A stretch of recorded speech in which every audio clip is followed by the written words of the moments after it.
Hello and welcome everybody to the Friday edition of the NBA Exchange. I am your host, Dexter Henry. Starting you just a little bit late. We had some technical difficulties before we started off on this Friday, but we got a really good show for you today. Super excited about it. We're going to talk about the City Edition jerseys. We talked about it on the Ain't Hard to Tell podcast this week, mentioned it a little bit on the last show, but we're going to really dig deep into these jerseys and talk about who made some really good ones, who made some whack ones, because there's some whack ones out there for sure. Definitely, we're going to talk about that. We're going to talk about the NBA Top 75 list. There was a lot of talk about that the first week of the season. We're going to get into that with Jenna Lemoncelli from the New York Post. She's going to be joining me in a few minutes. And then later, we are going to also have John Schmeelk of the Bank Shot Knicks podcast. But first, we got my homegirl, Jenna Lemoncelli. You see her on the 7 Footers podcast with our guy, Gerard Hector. Also, New York sports and entertainment writer. Jenna, what's up? How you doing? Dexter, I am so happy to be here. Thank you so much for having me on. Congratulations on your new show. I love it. And Thank it you. looks so good. Everything looks so great. Thank you. You know what? We gotta come correct. We gotta look good. You know. And speaking of looking good, Jenna, there's some new NBA City Edition jerseys out there. Some of them are looking really good. Some aren't looking really good. Are you like me? Are you excited for these jerseys each year now that we get to see them when they come out? What's the level of excitement for you around these jerseys? I'm really excited for these because it's a fun way for the NBA and Nike to hone in on their partnership that they started in 2017. And that's exciting because the NBA, especially the NBA and its players, love fashion, and they love to show out. And some teams really impressed with these jerseys, and some teams really didn't make the mark here. So I have my favorites and I have my busts per se. So I'm excited to get into it, but I am excited overall about Yeah. this. And Yeah. it's great that it's the 75th anniversary too. So it's a great time to drop them, and I'm excited to get into it. Yeah, and so with it being the 75th anniversary, Jenna, a lot of times, teams with the city editions, they're trying to incorporate some kind of feeling or artistic design within from their city. But with this one, with the 75th anniversary, the teams are supposed to, give a little bit of a look back to the past, which we saw. Okay, what do you want to start with first? You want to start with the ones we liked or the ones that we didn't like? Should we get the bad ones out the way? Should we do that? Let's get the bad ones. All right, let's go. Let's get the bad ones out the way. All right, what? Give me one. What was one of the ones that you had for your worst City Edition jerseys?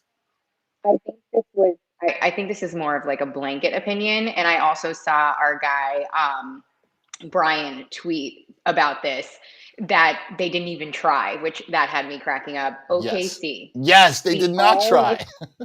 The all white jerseys, again, like the description for this partnership and the jersey drop was that, teams were going back and like taking memories and doing, paying homage to the team's history per se of, just amazing accolades through the years. And personally, OKC, I don't understand what they were paying homage to here. I don't understand. And that glaring love patch from their sponsor is just, it takes away everything because it's the only piece of color on the jersey. Right. And you know what? You know what, Jenna? I was trying to give them a little bit of a pass because I just, I was like, they don't have much history coming from Seattle to OKC. So I'll give them, but I just think these are awful. Like the all white, I'm with you. It doesn't work.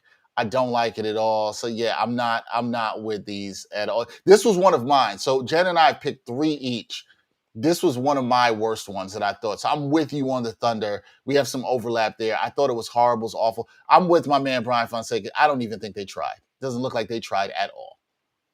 This had me cracking up. Definitely not. All right. Next. So you also, we got yours up here on the screen. You also had the Nuggets, right? The Nuggets went with this royal blue. They got some of the colors from the ABA days on the side. Why did you not like the Nuggets City Edition jersey?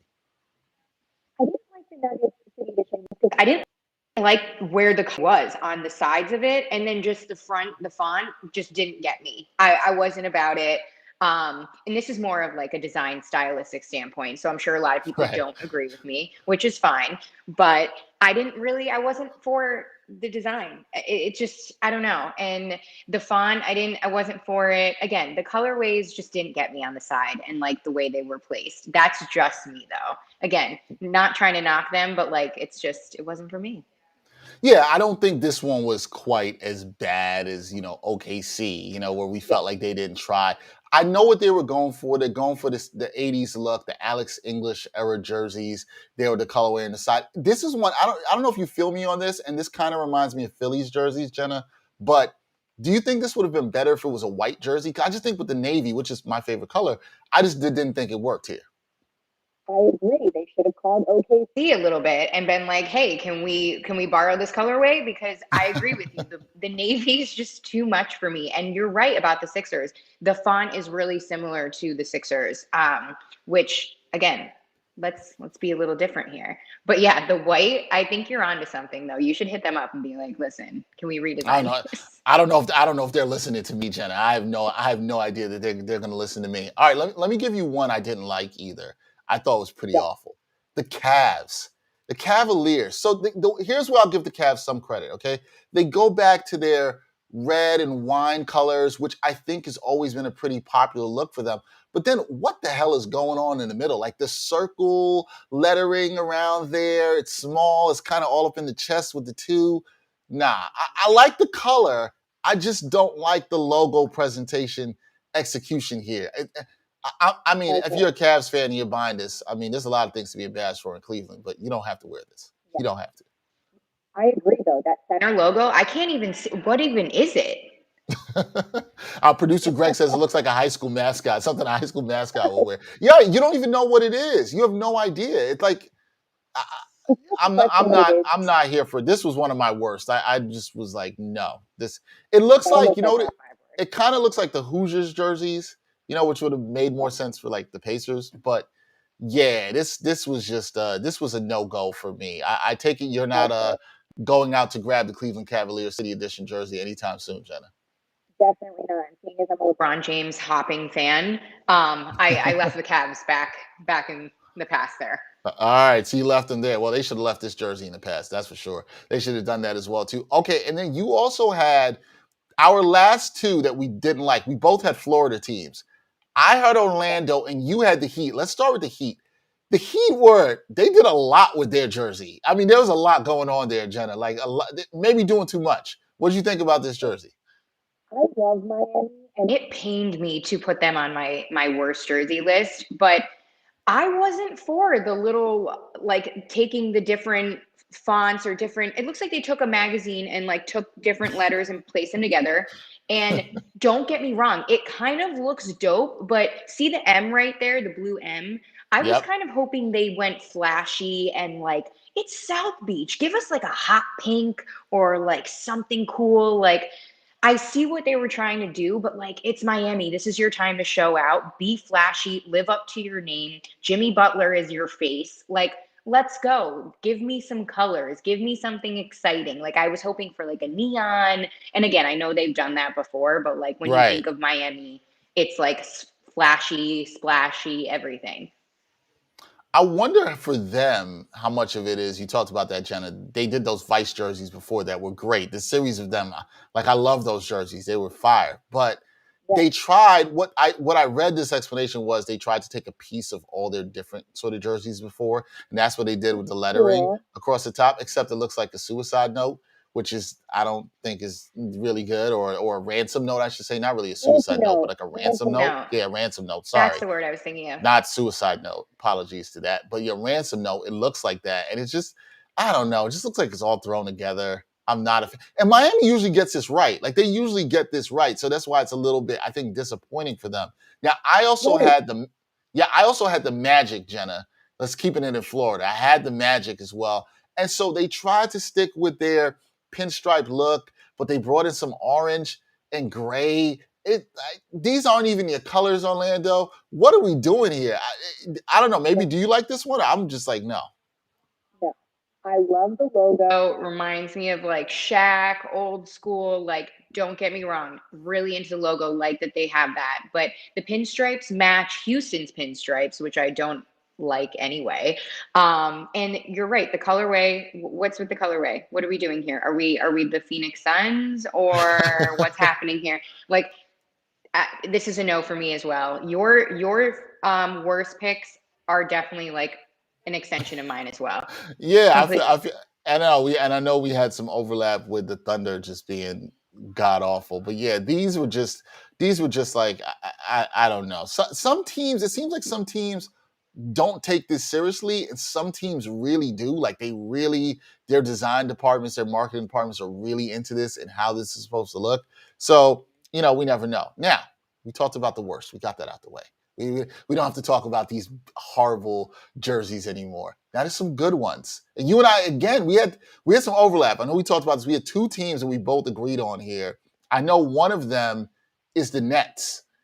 I love the Nets jerseys. Brooklyn killed this. Okay. I love it. And we saw it on the court last night. It looks great. I know you love it too. What do you love about these Nets jerseys? First and foremost, I am, you know me, I'm a Knicks girl. Yep. But I have to give the Nets all the credit in the world. They are my number one favorite jersey out of all these city editions because Same. it's the old school New Jersey Nets. I mean, if anybody watching does not know the old school New Jersey Nets, that was the era of Jason Kidd, everything, that entire time in Jersey was amazing. That was my first NBA game, fun fact. And it just made me feel nostalgic. It made me feel so happy to see this. I'm so glad they did this and paid homage to that time. And Jason Kidd is the first NBA player I've ever met. I met him at my first game, which was the coolest experience. I Huh. love the colorway. I love the fonts. Again, this was personal for me, but I'm so into it. And the Nets are also playing very well in these jerseys and have been rising up in the East. So you can't complain about that either. So I love this because the city edition last year, the Nets going to those turquoise jerseys that were from that early 90s era, Drazen Petrovic, they did that. I love what they did here. They kept the logo of that with Nets across the chest. So they took that from there. But the other thing I love is that they took the colors from when they played in Long Island in the ABA, the navy blue with the red, white, and blue, the stars on the side. Like, and then on the shorts, if people haven't seen, they have like a little, it says Brooklyn Nets and it's got the borough of Brooklyn in there. I thought the Nets, just the colors look super clean. I'm a sucker for navy when done right, Denver. When done right. I'm a sucker for navy. I love that. But with the white, it looks clean. It works well. They combined all the parts of their eras together perfectly. Yeah, I agree. You said this is the best. You like this the best, right, Jenna? Because I like this. This to me is the best of all the city edition jerseys. My favorite, absolutely. Yeah, this is my favorite. All right, what else did you like? There's another team I know we had overlap on, but who else did you like? I like the Pistons. We don't hear a lot about the Pistons, We but don't. I enjoyed their jerseys. The font on the front, it was Detroit to me all the way, and I was just a huge fan. I love the shorts, like the little, what do you want to call it, like a bolt, like a lightning bolt, I guess. Yeah, it looks like Um, a lightning bolt there. Yeah. I love it. It's just clean to me. It's not too much, and it's not enough. And I was about it. Big fan of those shorts, though, for real. Yeah, this one I was shocked at. Detroit kept it simple, I think, to me, and Yeah. going with the red. I didn't love it, but I don't hate it. It was just one of those ones that was in between for me. But like, I think it's a good choice. They didn't mess anything up. They didn't go away from their history or their colors here.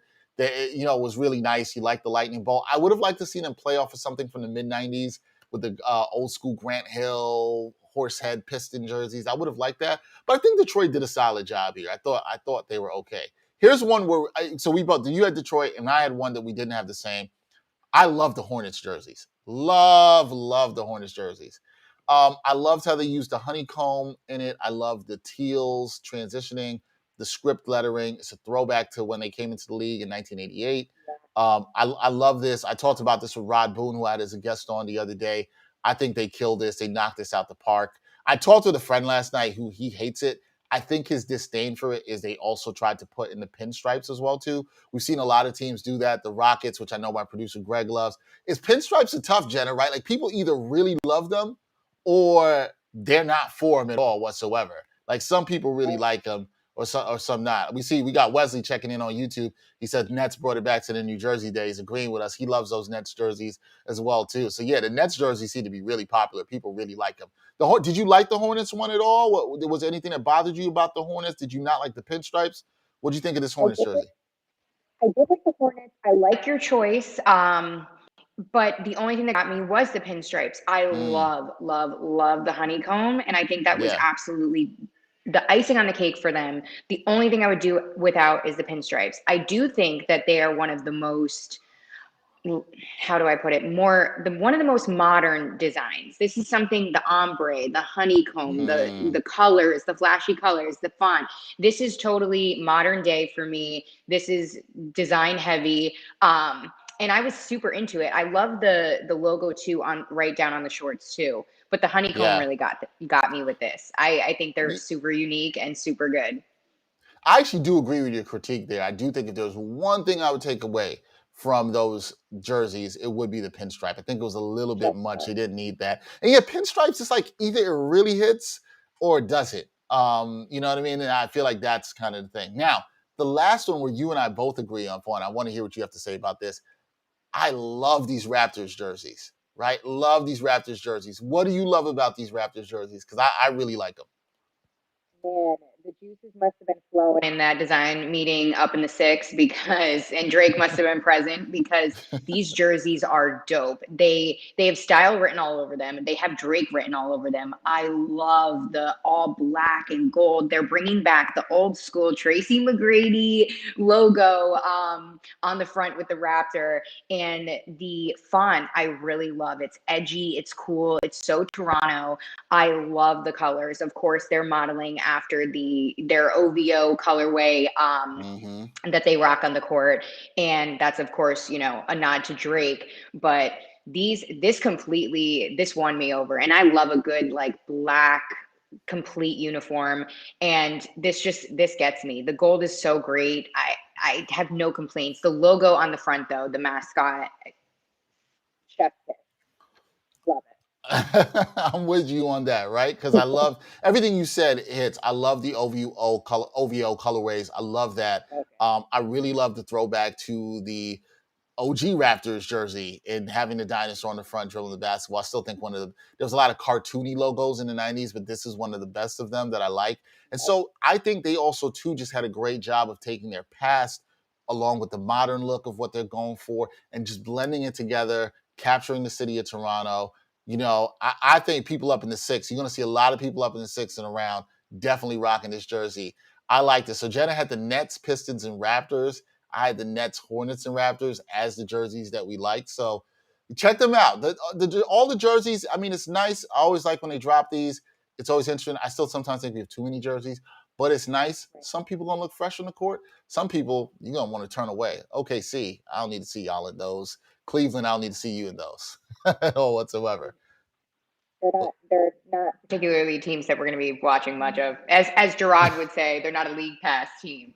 Not a league pass team. Fair enough. That's fair. That's fair enough. All right. You and Gerard, always on the 7 Footers podcast. You guys are always talking about a lot of news and notes, everything going around the NBA. One of the things I heard you guys talk about early in your first couple of episodes was that top 75 list as you return for this season. There was a lot of talk about that, Jenna. Some people not happy they were on the list. Some people ecstatic to be on the list.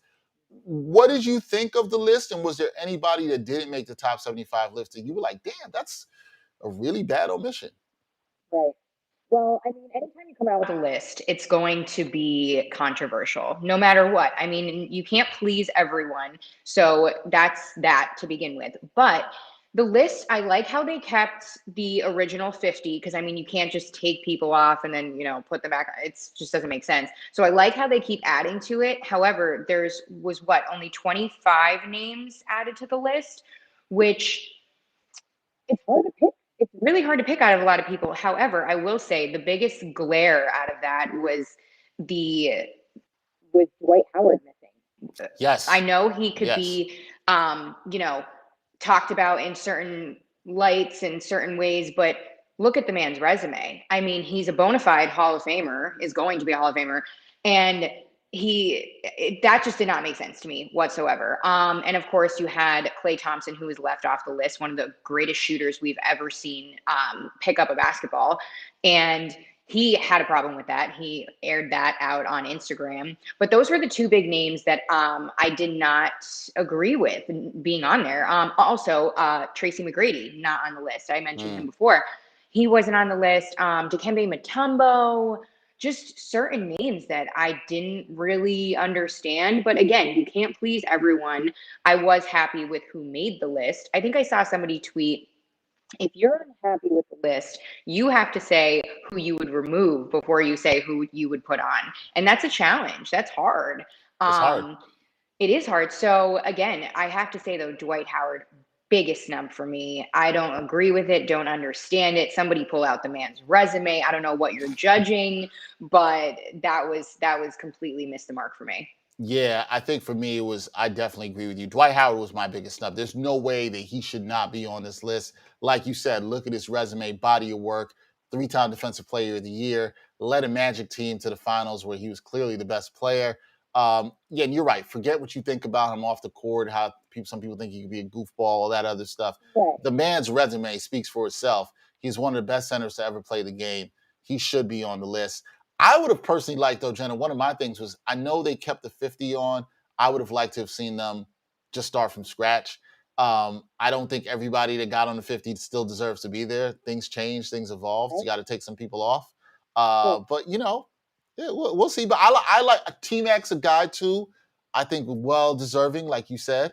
So, we'll see. When we do this again in 25 years and, when that'll be 2046, we'll see what we think about that. Jenna's like, oh, Dad, I didn't want to think about that already. Didn't want to think about that already.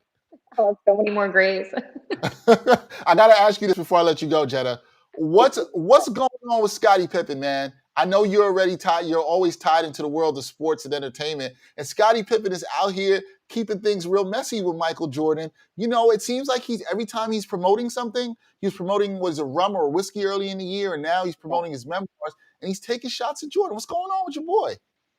Oh, man, Scottie is my boy, but man, he's talking spicy up in here. I mean, listen, let's be real. You and I are both in the industry. We get how this game works. He's got to sell a book. He's got a book coming out. You got to make that money. You got to make that shmoney. I get it. But you're coming out here with serious, serious accusations and spicy terminology about Michael Jordan. Let's just take a pause. Michael Jordan. Right. I get it. You were upset about The Last Dance and how it shaped the way people and number 2 and this and that. But homie, you sat on the bench and didn't play because you were mad. You remember that very important game that you did that? But that's fine, whatever. But really, and again, The Last Dance, it was produced by Michael Jordan. It was to tell Michael Jordan's story. He wasn't going to give you a spotlight in that. It's Michael Jordan. Come on. Let's be serious. But the things that he's saying, homie's got to take a step back. Let's not take away from his role on the Chicago Bulls and what he did in the NBA. But man, you're coming out how many years now and saying this just because, again, what? Are you selling a book? Are you really mad? Like, where is this going to get you? What is this going to get you to go up against Michael Jordan? I don't get it. I think he's, again, maybe he's drinking that whiskey that he's selling or whatever, but I don't understand why you got to do that. Why you got to do that? Don't you want to be celebrated? Why do you have to create a feud is what I don't get. Let the book speak for itself. Let the book drop. I agree. But like you said, it's all about that money. It's all about that promotion. Look, you want that sports entertainment mix up? Follow my girl, Jenna Lemoncelli. She does all that great work for the New York Post. Also, 7 Footers podcast every week with our guy, Gerard Hector. Jenna, thank you so much for joining me on the NBA Exchange. Appreciate you, sis.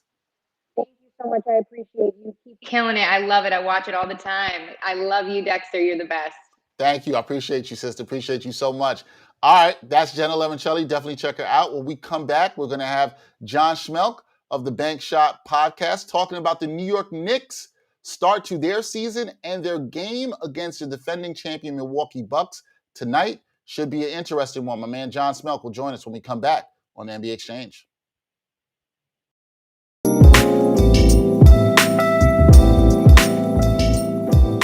We're all adjusting to this new climate together. We're doing things a little bit differently because the world is different since the last time we did a podcast. And we are still bringing you the podcast you love while living that quarantine life.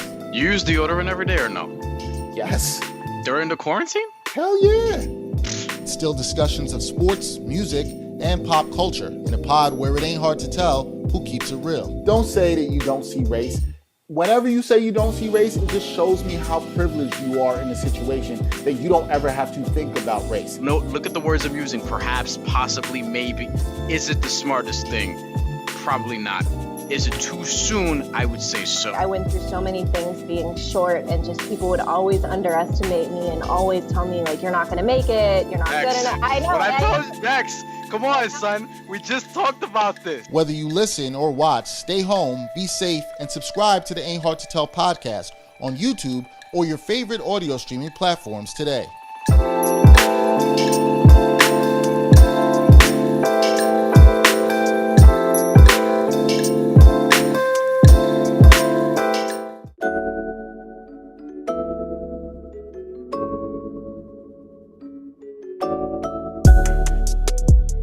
Backpack Broadcasting continues to bring you the best original sports content, but now you can get more of the content you love. For as little as $3 a month, you can get access to bonus content, including behind-the-scenes footage and interviews from the Sports Walk, Sideline Stories, or the Ain't Hard to Tell podcast. All this exclusive content comes via Patreon. There are tiered levels of patronage, and each Backpack Broadcasting patron receives exclusive perks. Your support helps Backpack Broadcasting create more of the original content that you love. Visit Backpack Broadcasting's Patreon page and become a patron today.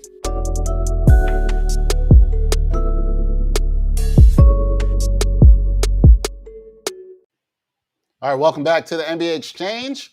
Thanks to our first guest, Jenna Lemoncelli, for joining us. We now have another guest, a guy I used to do some work with back in the day with the New York Giants. He also is the host of the Bank Shot podcast with WFAN. It's my man, John Schmeelk. We're going to talk a little Knicks basketball. John, what's up, man? Long time no see. First of all, how you doing, man? Haven't seen you in a while. How you doing? Dex, everything's good. I got a crazy 4-year-old at home. But yeah, everything's great, man. It's been a real long time. What, almost 10 years since you were doing stuff over here with us with the G-Men? Does that sound about right? Yep, that's about that. And we both fathers, as you mentioned. You have a 4-year-old. I have a 5-year-old running about, so I know about all the craziness as well. I'm glad you're well. You look well. The Giants, could be a little bit better, but I know you are doing well. But we're not here to talk NFL. We're here to talk about the Knicks. You and I have always had great conversations about the Knicks. We're always talking about this. I guess we'll start here. I don't know how you feel, and I think you probably were shocked. Last season, I don't think the most optimistic Knicks fans saw it coming at all whatsoever. Yeah, we did not see that coming. Of course not. No. Couldn't see it coming. This year, headed into the season, what were the expectations, and what have you made of this team the way they've started this season? Yeah, it's a good question. Look, I think coming into this season, I expected this Knicks team to be better, but I wasn't positive the fact that they were better was going to be reflected in the team's record, because the Eastern Conference overall, I think, got a lot better. Whether you're talking about Chicago, I thought Charlotte would be better. I thought the Bulls would obviously be better. Miami, Boston, I think, would improve from last year.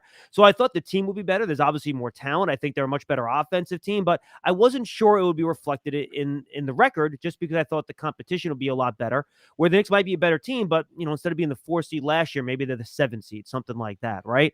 In terms of how they've played, I actually am more optimistic now than I was before, because I think the way Tom Thibodeau has adjusted the way this team's playing offense, keeping it more wide open, taking a lot more threes, has really made the ceiling a little bit higher, where I think this team, if everything goes right, could maybe even approach 50 wins. If everything, again, goes right, guys stay healthy, all that stuff. I think they have a shot at that now because their offensive style is better. But I do think, especially in the last couple of games, there are some warning signs on the defensive side of the ball where this team does not look the same defensively that they did last year, which is, of course, a Tom Thibodeau staple. You lose Reggie Bullock. You bring in Fournier and Kemba Walker. You probably have a little bit of a defensive downgrade there, though I really don't think Elfrid Payton was a very good defender at all. So I think that's where we're at right now. Can the Knicks get back to their defensive roots while maintaining more of a wide open system on offense, which I think is the real challenge?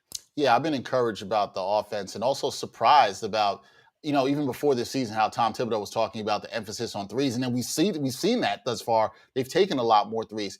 The last two games, though, John, losses to the Raptors, losses to the Pacers. Is there any cause for concern? But especially when you look at the Pacers game, they didn't make shots there. But are you more concerned about the defense or the fact that they really haven't made the 3-pointers that we saw in the first 6 games of the season?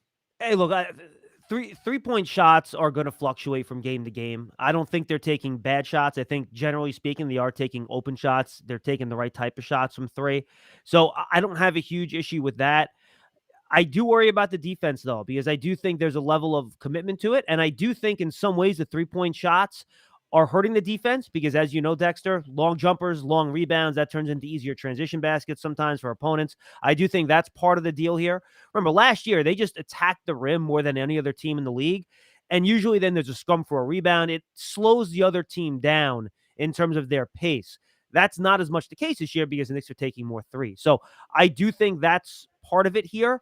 Look, against Indiana, they made, I think they made 12 threes. Knicks made only a handful. So you're getting outscored by almost 20 points from behind the three-point line in a game like that.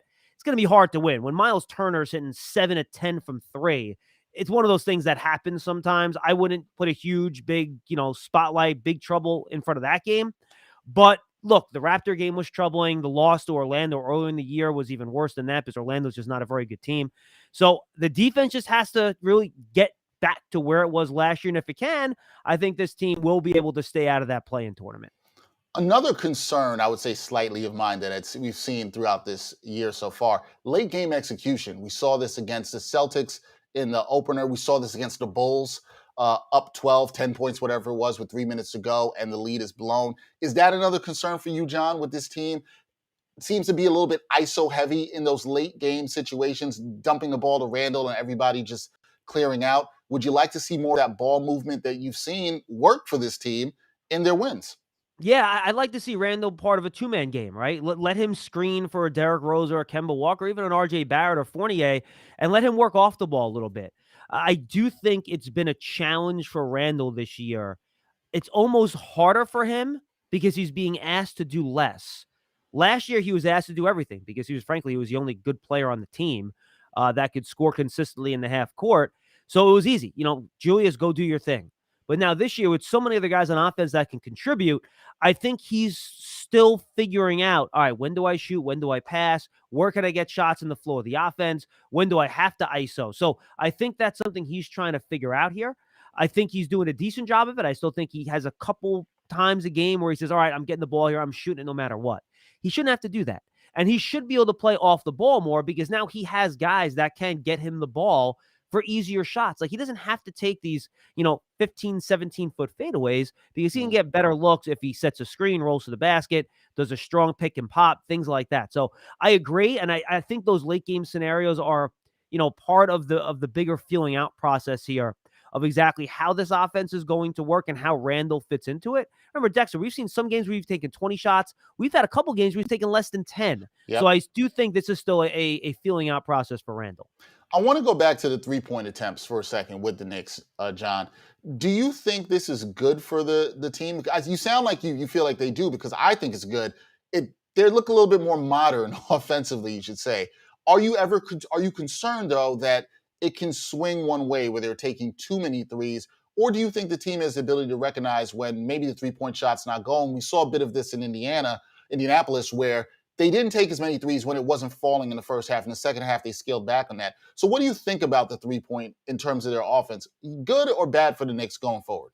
No, good. Look, I think you need that in your arsenal, and I think it's good that it's there when you need it. And to your point, I think they only took 24 threes against the Pacers. Yep, mm-hmm. I think it was a season low for them because, to your point, they weren't making them. They only made 5 of them.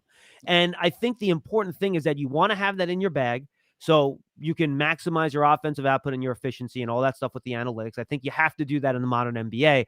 But I think what you like, Dexter, is that they have guys where if the 3-point's not shot's not falling, they can get shots in the mid-range. Kemba Walker is one of the best pull-up mid-range shooters in the league. Derrick Rose is a good penetrator. Julius Randle can penetrate or post up. RJ Barrett is a strong player that can get to the hoop with his left hand. So they have guys that can create shots in that mid-range where it's not an efficient shot. It's not a shot you want to target, but especially at the ends of games, sometimes those are the shots you have to take because those are the only shots that the defense allows you to take. And I do think the Knicks have guys that can make those shots when, to your point, that 3-point shot's not falling. Yeah, I think they do it. I'm glad you brought up the mid range and their ability of some guys to hit that well or get to the basket. So those are options that they have offensively. Going back to the defense, also, again, you talked about how the signings of Kemba Walker, Evan Fournier, most people, I think, expected the Knicks to take a bit of a step back on defense. Do you still think they can be a league average defense just because of the scheme and the way Tom Thibodeau coaches, that you're still going to get a lot of effort out of Kemba, out of Evan Fournier for the Knicks so they can still be at least a league average defense? I mean, they better be a league average defense. If they're not, it would be a real problem for them, and they might be in that play-in tournament. I think you'd like to get them into the top 12, maybe somewhere between 7 and 12-ish area, 6 and 12-ish area, and I think you'll be okay if you're somewhere in there. Top 10 would be preferable, obviously. Look, they can still get there. RJ Barrett has shown to be a very good wing defender this year. I think that's the part of his improvement that I've been the most satisfied with so far this year. I know he's had 3 really good scoring games in a row, but to me, it's the defense and the other things about being a good teammate and really kind of being that ultimate support player that can do a little bit of everything. I think that's the perfect role for Barrett right now as he continues to improve offensively. And look, Kemba Walker tries. The problem is he's 5'11", 190 pounds. I mean, there's just only so much he's going to be able to do. I think he does lead the league in charges taken this year. So I think he's been a pretty good help defender, but he has struggled at the point of attack, and that's going to happen. But luckily, you have Mitchell Robinson, who's still an excellent rim protector, excellent shot blocker. And look, Fournier, he's not Jamal Crawford bad defensively. He isn't in that category for, Knick fans that go back that far. He's okay. He's not good, but he's okay. He's probably below average is the way I would phrase it. So yeah, they certainly have the talent, the players, and the makeup to still be at worst a league average defense. Okay, and I'm with you on that. I think they're going to need to be that if they're not, they're in trouble. They're I'm big trouble, with you on dude. that. They're in big trouble if they're not that. You brought up RJ, which I wanted to ask you about, and you hit the nail on the head, which I agree with, which is the thing that's been most impressive to me for him has been his effort on the defensive end and how good of a defender he's looked. We saw what he did against Tatum. We see him on DeRozan in the Bulls game. He's taken on that challenge. On the offensive end, what have you liked about his game too? We saw the improvement in shooting last year, John. Now, when he shoots it, I feel like, okay, RJ can hit this. This is probably going in. No, I'm with you. I believe in the shot. I think that the work he's put in, it looks better than it did when he first came out. It's much less stiff. It's much more fluid. They've done a good job with that. However, the Knicks player development staff has altered the shot. RJ buying in and doing it. They have that Noah shooting system in the gym now, which measures arc that helps shooters. So, put all that together. I believe in the shot. You're right. If he's open, take the shot. I believe he can make it. So the next step in his evolution now is, but he's doing that mostly on catch and shoot, which is perfect. That's how you should start. So the next evolution in his offensive game now is creating his own offense. And he's not a A-level half-court athlete in NBA terms. He's not super jittery. He's not super start and stop. He doesn't have that type of shiftiness to consistently get separation. Now, in the last 3 games, he's done a good job of getting downhill into the lane, clearing the defender, getting separation, and making layups. He's got an easier shot. So he's never been a very high percentage shooter at the rim. We've seen that improve so far this year because I think he's getting higher quality shots at the rim. That needs to continue. Too many times in the past, he kind of just jumps into defenders, tries to muscle the ball up, and those are just really difficult shots to make, and he's not taking as many of those this year. So I think his shot selection is a lot better. And then I think his pull-up in the mid-range has improved, where if guys are going to drop off of him, he's confident to pull up at 15, at 17 feet, to take that jumper off the dribble. So a lot of Knicks fans want him to be this 25-point-per-game superstar. I'm not sure that's ever what he's going to be. That doesn't mean he's not going to be an excellent NBA player, perhaps an all-star level player, if he can do everything extremely well, even if he's not elite in terms of scoring. Yeah, that'll be good. I think Knicks fans should sign for that. I don't think they Yeah. should complain for that at all. Okay, Knicks are 5-3, 5-3 start to the season. They'll play the Bucks tonight. We'll get into that in a second. What are the keys for this team in your mind to make another playoff appearance, to stay out of the play-in tournament, as you talked about? What are going to be the keys for this team in terms of consistency throughout the season? Get the defense back to what it was last year. I think that's number one. Number two, keep the offensive flow going the way it is. Be willing to shoot threes, hunt open three-point shots, eschew the mid-range. Don't go after those shots. I think they've done a good job of all that. And then three, which is something that they can't control, but Dexter, you know how it goes in every sport. You got to stay healthy. Yeah. You know, I'm sitting here in the Giants facility doing this, and the Giants have basically lost 8 of their top 13 offensive players at different points during the year. You can't win that way. And I especially specify that for the Knicks because they have guys like Kemba Walker with a chronic knee issue, Derrick Rose with a chronic knee injury as well over the course of his career, Mitchell Robinson, who missed a lot of last year with injuries. So can they keep these guys healthy enough? Now, they have some pretty good depth with some young guys, whether it's, Quickly, Grimes, Deuce McBride, but it's still not Rose and Walker. So you have to stay healthy. And I think those are the 3 things that you're looking at. And then I think the other game we're going to play all year is, when is that next superstar going to demand a trade and say, I want to go to the Knicks? Because if the Knicks want to go from, let's stay out of the play-in tournament, let's try to get a 5 seed, maybe we can get a 4 seed. That's still a long, it's easier to get there. It's a lot harder to go from that 4 or 5 seed to the 1-2 seeding to talking championship, right? And the only way this group gets there, in my opinion, is still by making that big trade for a star. So who's it going to be? What do they have to give up? When is it going to happen? That's the kind of sideshow that we'll be dealing with all season. Yeah, that's always going to be there, John. You know that's definitely going to be there. All right, they play the Bucks tonight, defending champs. I would think this should be a pretty good test for the Knicks. We heard Julius Randle talk about how much he liked seeing what the Bucks did, the way they were able to grow organically. You just talked about how the Knicks could possibly grow in different ways. Are you looking at tonight as a really good test with this team to probably try to stop this 2-game losing streak? But they're going up against the defending champs who've had some injury issues themselves, Middleton and COVID protocols, that sort of thing. How big of a test is this for the Knicks tonight? Yeah, no Middleton, but it looks like Drew Holiday is going to be back, Dexter, so that'll be a good challenge, I think, for the Knicks backcourt. Curious to see if they put Holiday on Barrett. Or do they put Holiday on Fournier? Do they put him on Rose or Walker? I think that'll be interesting to watch that matchup. But yeah, look, the Bucks are a really good defensive team. Can the Knicks maintain their offensive posture? I'm not sure if they're the top offensive team still, but they were, I think, before the Pacer game. I think they're top 3 at this point in terms of offensive rating.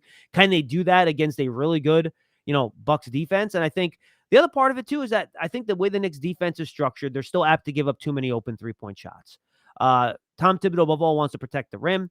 And I do think, especially with Brook Lopez, we saw what Turner did against Mitchell Robinson when he didn't want to leave the paint.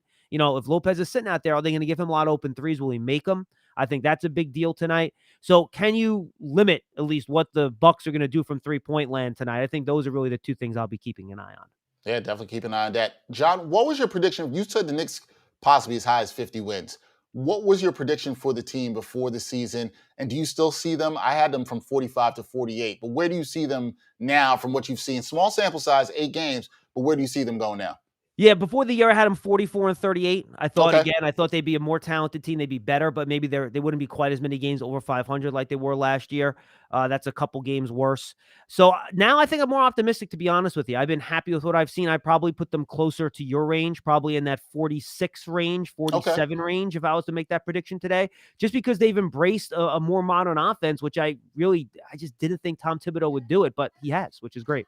Yeah, that's shocking. I didn't think so. I didn't think so either. All right, John, please tell everybody about the Bank Shot Knicks podcast, because you do that. You do such a great job, and you're somebody like myself, been passionate about the Knicks probably for too much of your life. I don't know how good that's been for you, but now you get to talk about it, and that's great. Tell everybody about the podcast. Dexter, at least I had the 90s, right? And yes.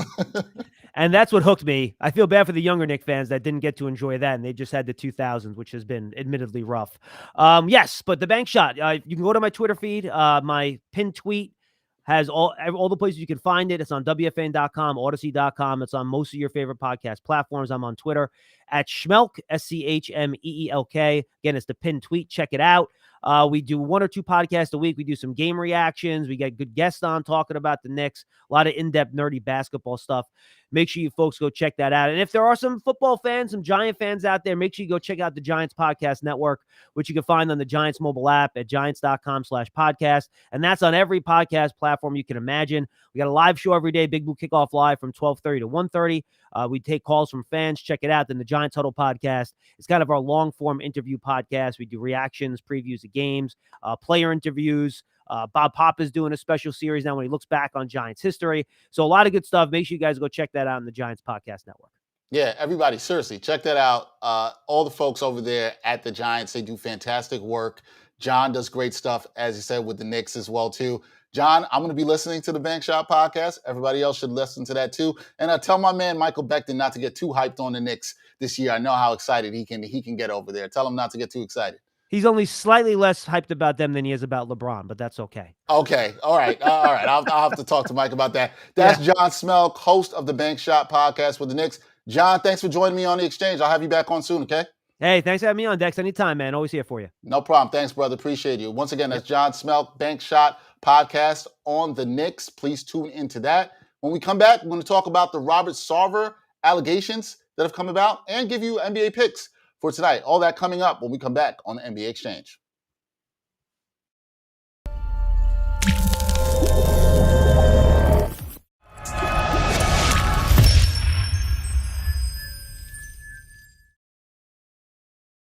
Some are always looking for more sports content, and among the glut of sports media, some are looking for sports content that dives a bit deeper and doesn't just stick to sports. So check out Backpack Broadcasting's original long-form sports journalism series, Sideline Stories. The award-winning original series takes viewers directly into underrepresented communities within the world of sports. It's a series that goes beyond traditional sports reporting, like box scores and statistics, presenting exclusive stories that you won't find anywhere else. With a diverse group of correspondents, the series provides interviews and interesting stories around the world of sports, because there is so much beyond the game, and so much that occurs off the field or court that impacts each of us and the world we live in. Giving a voice to athletes, coaches, fans, and everyone involved in athletics, Sideline Stories looks to push sports storytelling further than ever before. It's a winner of the 2020 Independent Shorts Awards, and all episodes of Sideline Stories are available for viewing today on Backpack Broadcasting's YouTube channel and Facebook page.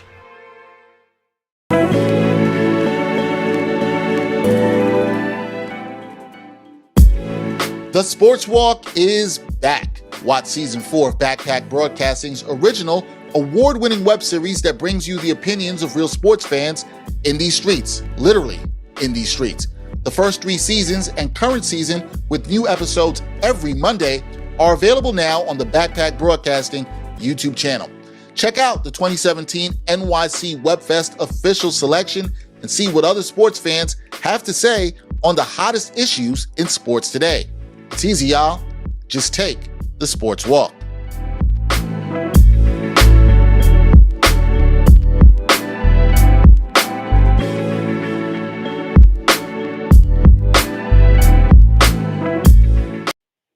All right, y'all. Welcome back to the NBA Exchange. New episode of the Sports Walk will air this Monday. It's going to be a pretty good one. I think you guys will like that one. We'll preview that on the Monday show for sure. But we have a couple minutes left in the show. Could not talk about some big news that broke around NBA yesterday. This was expected to come down. There was a story that was expected to come down for weeks now about Robert Sarver and allegations of racism and misogyny surrounding the Phoenix Suns. This story was written by Baxter Holmes, who spent, I'm not sure the exact time, but I know it was well over a year working on this, interviewed over 70 former and current Suns employees. And this isn't good. Let's just put it like that. Not a good time for this to be out for the NBA. Not a good time for the people that allegedly have worked under these conditions of racism and misogyny spewed by, allegedly, by Robert Sarver. There's a lot in here, and I encourage you to read this story by Baxter Holmes. It's up on ESPN. It's titled Allegations of Racism and Misogyny Within the Phoenix Suns, Inside Robert Sarver's 17-year tenure as owner. Now, look, I can't get into everything that was in this story. And there's a lot of things that are terrible that you have to feel bad for minorities, particularly people who look like me that are black who have been working for the Suns that had to deal with some stuff. There's a lot of talk about Robert Sarver using the N-word in referencing stories about people who are black and even directly to them using that word as well too. Also to talk about a toxic culture around women not being respected in the workplace. There's just so much in the story. Some of the stuff which I just had to be like, this is borderline ridiculous. And I don't know if anybody listening or watching watches Succession, but I was reading this stuff and I was like, this is a real life Logan Roy. If you watch Succession, you know exactly what I'm talking about. It just seems like such toxicity, allegedly, that is there. Now, the NBA has said that they will conduct an investigation to this, and I don't know what's going to happen. Now, we know there's a precedent 7 years ago, I believe that was, 7 years ago, when Adam Silver just became commissioner, got Donald Sterling up out of here after audio and video leaked of some racist remarks that he had. And I was at that press conference where that decision was made. And the NBA obviously did the right thing.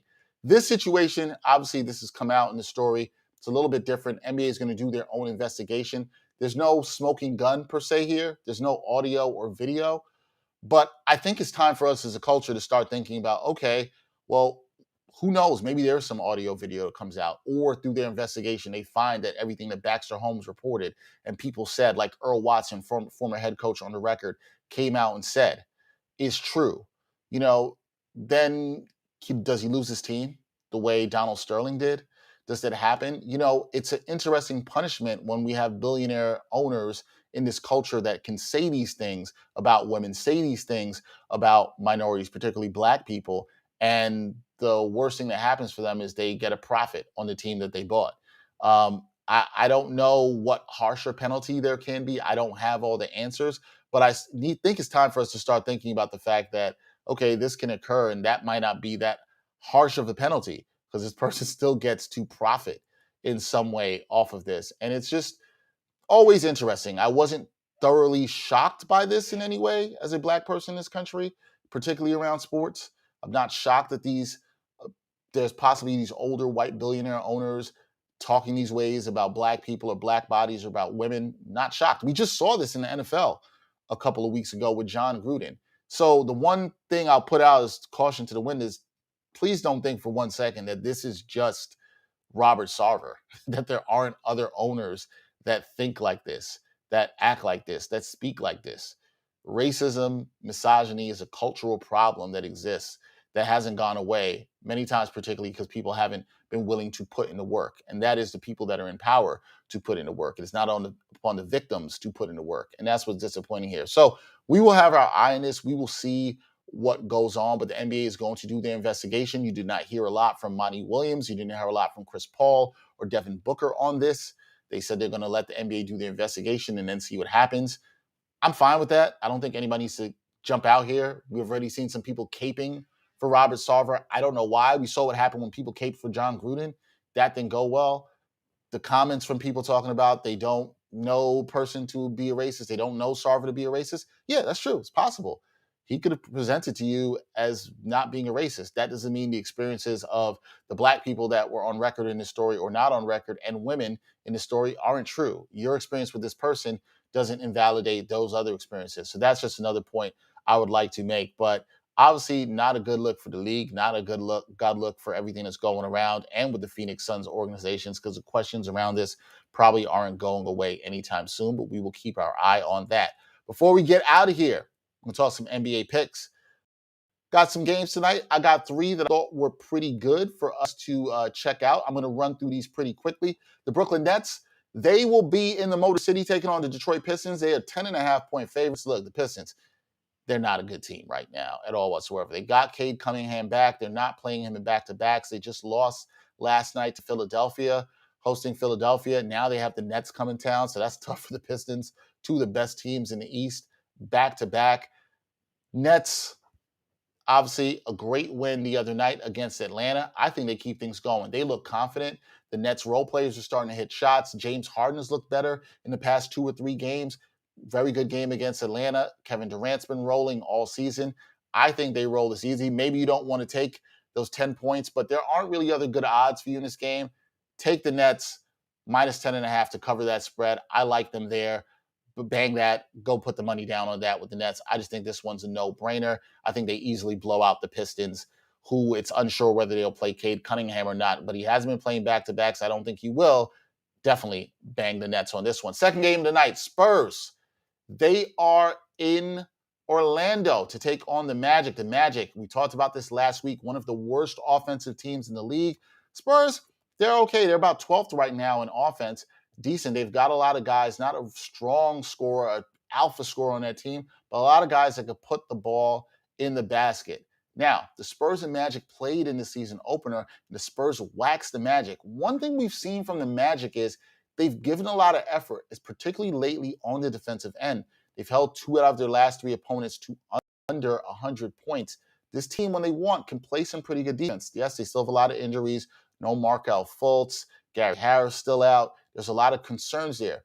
Another thing with the Magic is we've seen them also get waxed by a team, and not forget that this happened with the Knicks on a back-to-back, home-and-home series, I should say. They come back. They had a very strong effort in the second game. I like the Magic to do that again here. Don't think the Magic are really not a good offensive team, but I think they're going to play enough good defense. They were embarrassed by how they lost to San Antonio in the opener. Line is 3.5. Give me the Magic plus the points. Magic plus 3.5. Bang it on this one. You're also getting some pretty decent odds on this if you take the Magic with the point spread, minus 110, right? So basically even money. But if you really like the Magic to win this outright, which I actually might be inclined to do. In fact, I would say do this. Go with the Magic outright. I just think they're going to give you a good effort. That spread's really tight there, but go with the Magic outright plus 135. That means you put down 100 to win $135. If you're looking for better odds, I say go with the Magic outright. I just think the Magic bounce back. It's just a gut feeling. I know they haven't been particularly a good team, but they have played pretty good defense in the last couple of games. They seem to be responding pretty well there. So go to Magic there. Just try. One of the few times you'll hear me say that this year, but trust the Magic. All right? Last game of the night. Kings at home hosting the Charlotte Hornets. Now, the Hornets, after 3-0 start, they've sort of come back down to earth. They slipped a little bit. They just lost to Golden State the other night. But I'm a little bit surprised at this line here. Sacramento -2? We're really respecting the Kings, where half of their wins have come against the New Orleans Pelicans? I'm not buying it. The Hornets, they're a much better team right now.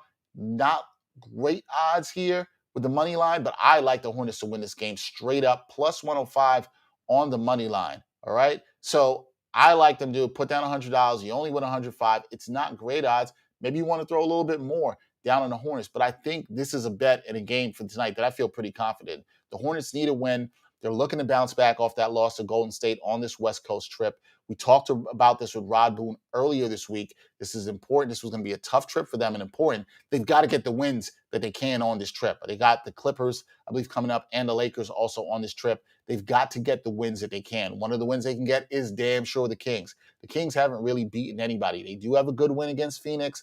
I know that. But as I said, 2 of their 4 wins have come against the New Orleans Pelicans. New Orleans Pelicans, they ain't good right now. Give me the Hornets here, plus the points, +2. I like the Hornets here to win straight up. I'd put the money line on here. I just think the Hornets are going to bounce back. They know this is a game they have to have, and they will get it. So for tonight, give me the Nets, the minus 10.5. Give me the Magic to win straight up against the Spurs. Give me the Hornets to win straight up against the Kings.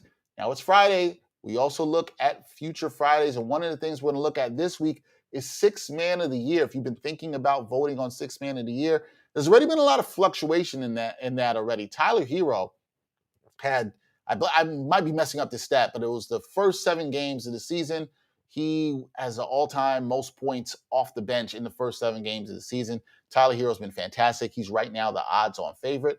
But there are a couple of guys that I think you can get at better odds right now that I would keep my eye on. Jordan Clarkson has been absolutely fantastic. He had 30 points to lead the Jazz last night. He's a scoring machine. He won the award last year. And right now, if you just look in terms of best scorers off the bench and who's been there over the last couple of years, it's definitely been Jordan Clarkson. He won the award last year. He damn sure can win it again this year. You can get him anywhere from plus 1,000 to plus 750. Plus 1,200 to plus 750, depending on the sports book. So keep your eye on Jordan Clarkson. There's a gap right now between him in terms of the odds. Tyler Hero, as I said, the odds-on favorite, most places at plus 200. There's a gap there, but this is a guy that can absolutely win this award and close that gap. Tyler Hero's off to a hot start, but let's not look out for Jordan Clarkson. The other guy I would say to keep your eyes on is the guy that won it the year before Clarkson. That's Montrezl Harrell. He's been fantastic for the Wizards, averaging a double-double already off the bench, filling in nicely for Daniel Gafford. Gafford has returned. That should probably cut down some of Montrezl's minutes, but he's been really good for the Wizards off the bench. Now, we know he's not a guy you could play on the floor a lot in the postseason, but in the regular season, he's a guy that's going to get a lot of attempts playing with Beal, a lot on rebounds, high energy guy. Look at his odds right now. You can get it anywhere from plus 1,600 to low as plus 1,000. So it really depends. Look at those two guys, Clarkson, Harrell. Got some other guys on the fringes too. Cam Reddish around there. Dennis Schroeder, he hasn't had that great of a season. So I think it's a long shot. Other guys haven't really established them consistently in the six-man role. Also might want to keep an eye on Derrick Rose. He's around plus 3,000 right now. He's been okay, but I think Clarkson and Montrezl Harrell, if you're looking to get some value on some early bets for six-man of the year, those are two guys you should definitely look at for sure. Sleepers, like I said, Derrick Rose, kind of a dark horse. Watch to see what he can do for the Knicks, especially late in the season. But right now, for me, if you're trying to get a little bit of good value in guys that are on the fringes, you can do that as well. Jordan Poole was a guy who was at the top of this list. He sort of cooled down a little bit in terms of things for the Warriors. Hasn't shot the ball maybe as well as people like, but I think as he gets more familiar in the offense, you can see him being better offensively and coming back up in those odds. So we'll see how that goes. Look, these awards, I know it's a way too early segment, but what you got to do right now is look for value in terms of the betting. What kind of value can I get? Who's playing well? Who do I think will be sustainable in terms of playing well? Right now, Tyler Hero's out to a hot start, but like I said, do not take your eyes off of Jordan Clarkson, who's filled the box score up a lot for the Utah Jazz already early in the season, and Montrezl Harrell, both guys to watch for that six-man of the year award. All right, that's Friday. That's it. We've come to the end of another NBA week. Yeah, don't worry. Some people have been jumping off the ledge, making hot takes that are too crazy about everything that's going to happen. Should be some good games tonight, some good games to watch this weekend. Keep your eye on the Portland Trailblazers. They lost 3 in a row out east. They're now back home. We got a game this weekend against the Lakers. After a game, they'll be playing as well tonight. So they're a team that is sort of teetering. They started off slow. They started playing better. Now they're not playing well again. Everything that's going on with the Damian Lillard situation, that's something to keep your eye on for sure. Some teams that started off slow have already righted the ship. We also talked about the Knicks. They've lost 2 in a row. Will they be able to right the ship this weekend as well? A lot to keep your eye on. We'll talk about all that and so much more next week on the NBA Exchange. We'll be back with you. Want to thank my guests again, Jenna Lemoncelli from the New York Post for joining me. Also, John Schmeelk of the Bank Shot Knicks podcast for joining me to talk a little Knicks basketball here in Exchange. We got more guests, great guests coming for you next week for sure. As always, special shout out to my producer, Gregory Alcala, making everything look good on the show as it always does. Everybody have a safe and healthy weekend. And next week, we'll see you back on the NBA Exchange.